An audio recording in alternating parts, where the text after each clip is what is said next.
Hello guys, welcome to my YouTube channel. Sa vlog na ito ay tuturuan ko po kayo kung paano mag-top up ng load sa DSCM application gamit lang ang inyong GCash. Buksan lang ang inyong DSCM application at e-enter ang PIN number.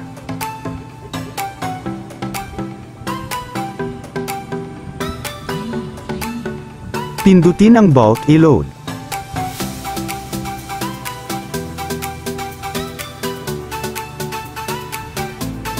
E-enter ang amount na gusto nyong e-top up sa inyong DSCM application.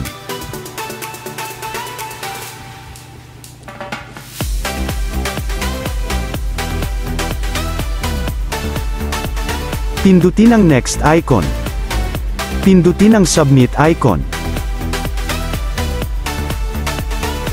Click ang pay now.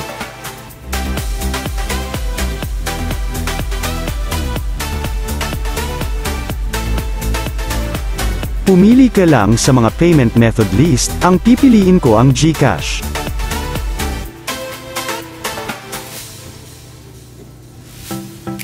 Click GCash at pindutin ang proceed dito sa baba.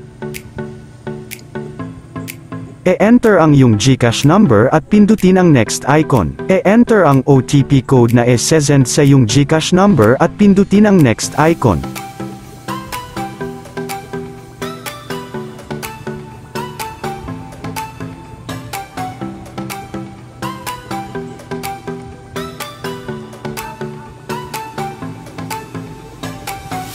E-enter ang iyong 4 na digit PIN ng iyong GCash account at pindutin ang next.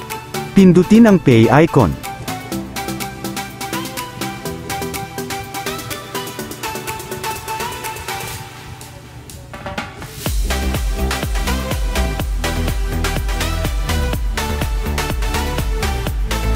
At yan na po guys, successful na po ang pag-top up natin from GCash to DSCM application. Ngayon po ay nadagdag na ang balance ko sa DSCM application ko. Kung mapapansin nyo kanina ay 5 pesos lang laman ng aking DSCM application. Ngayon po ay 25 na po mga idol.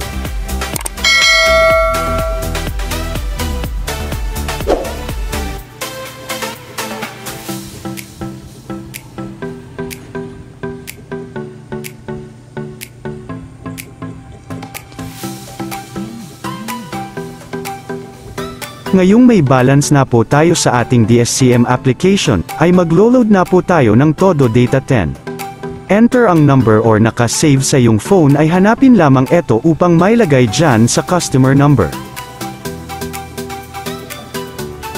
E-enter ang iyong number na gusto mong loadan ng Todo Data 10, at hanapin ang icon ng Todo Data 10, makikita ito dito sa dulo sa right side banda.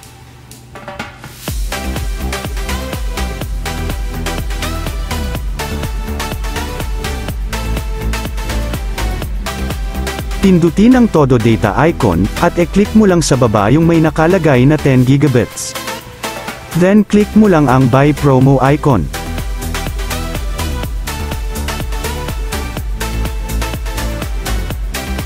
At dahil may load pa pala ako guys, hindi ko muna e-click ang Buy Promo, kasi magdudoble po ang aking load, masasayang lamang. Pinakita ko lang sa inyo para ganun gagawin nyo at hindi kayo mawala sa proseso. Hanggang dito na lang guys ang video ko. Sana nakatulong po eto sa inyo. Maraming salamat sa panunood guys. Kung hindi ka pa nakapag-subscribe, please subscribe na po mga idol. Hanggang dito na lang ang video ko. See you in the next one.